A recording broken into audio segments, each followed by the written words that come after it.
So when you wanted to change and make a modification to your scenario, you can go here again and simply duplicate the current scenario that you have, and you can rename this one. Let's call it scenario 02 as in a new scenario.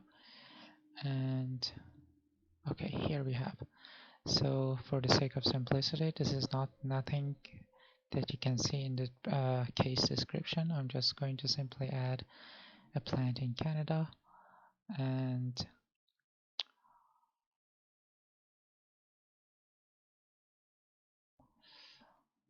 define some parameters for this one, the same as the plant that we have in Germany. So I call the new activity cost again, which is the production cost. So the type or the class is going to be cost. The amount is going to be, let's say, 56 cents per kilogram, and we know this is a variable cost, so we continue with per unit. I'm going to close that window, and we need a connection from this plant, let's say to based on FTL to this port in Long Beach.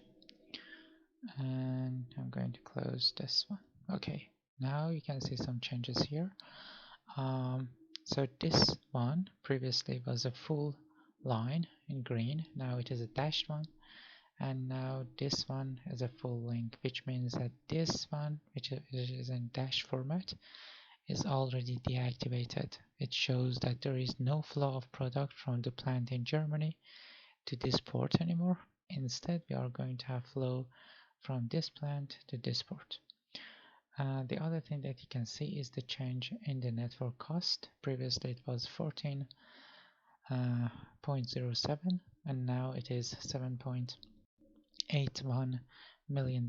So you can see the reduction in the network cost. Now we are looking for the optimal solution, so we are going to solve it based on the previous things that we have, the previous matrix that we have, based on the warehouses and the current service mode. So we solve it, and yep. So again, we can see the reduction with change in the network cost, and based on the current facilities that we have, the optimal solution is this, that we are going to send our products from this plant to this warehouse, and as you can see to this port, and from this port to this warehouse, and then we distribute from this warehouse to all the customers across the US. So as you can see, we have so many customers in red on the East Coast and in the eastern part of the US who are going to receive their products in 5 days or more. So the other thing that I wanted to show you here, if you click on the network cost here, you can see, we can actually compare different scenarios here. So the baseline scenario is an empty one here. So we can, if you don't want to see this one here, you can just come here, click on this one, and simply delete the baseline scenario. And if we delete this one, we are going to have these two actually, let's say, active scenarios. And if you click here, you can see those two scenarios.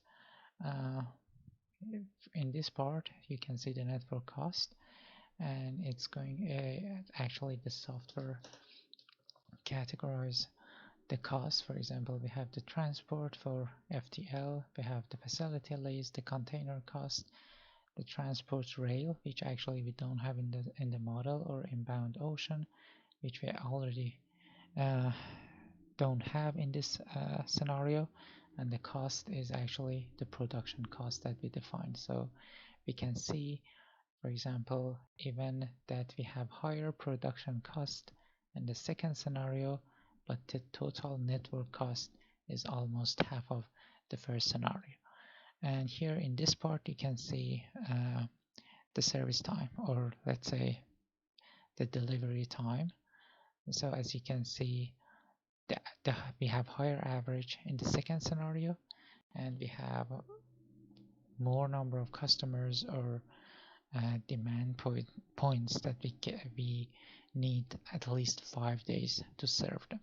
So uh, so here, based on the objective functions that you have or the matrix that you have in your mind, you can choose which scenario you are going to continue with, or which one based on among these two is going to be your best scenario.